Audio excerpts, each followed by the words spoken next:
We do have licensing that you have to do, and in order to have unaltered animal, it's $100 a year just for your license to own the animal.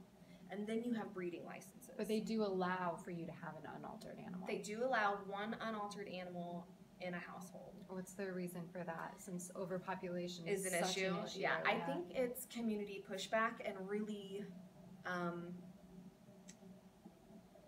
being careful about banning breeding versus trying to control it.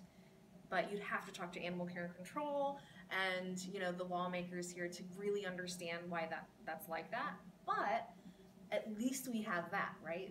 Because your altered animals are, I think, $5 a year. So super easy. Or $30 for the lifetime of the pet if they're microchipped and altered. So the cost differential there should discourage people from having an unaltered animal. Now, you get fined if you are breeding without breeding permits. And those fines, I believe, can go up to $3,000.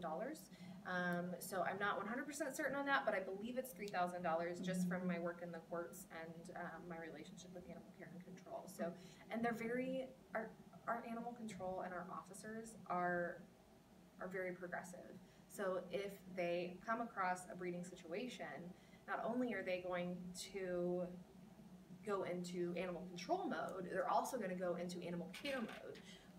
You know, how can we help these owners, especially if it's just someone that's like, oops, I have 2 unaltered animals and they got together and now I have a litter and now I'm selling them on Craigslist. Like, how do we make that stop without taking all of their animals so that they just go get 2 more unaltered animals and the same thing happens? So how do we change their perspective, and how do we get it to where they can afford to have their animals altered?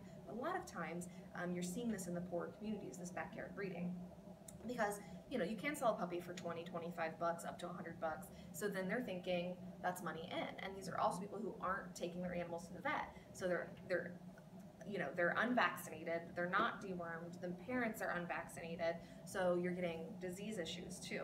So you need to address a lot of things in those situations. And one of those is, how do we help them afford spay-neuter? How do we help them afford vaccinations? And how do we help change their mind about what pet ownership is?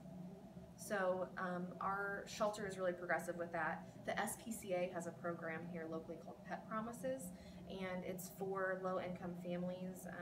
A lot of our board members and volunteers actually volunteer during those events for the SPCA. We really work well together, but they provide spay-neuter assistance. And if they can't provide spay-neuter assistance, especially for a pit bull type dog, Melissa Osborne, who runs that program, will just text me and say, hey, do you guys have funds to help this pit bull? Or, you know, we have a person who's had a litter that can't handle it. What can you do?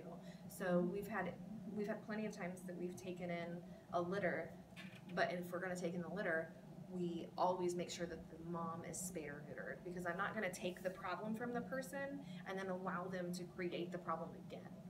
So our policy is we don't take in puppies from a mother unless we also are spaying the mother. And we'll do it for free. The owner won't have to pay anything. But what I'm not going to do is allow the problem to perpetuate. So, and I've never had a problem with someone saying no to that. Usually they're like, yes, please, I never want to deal with this again.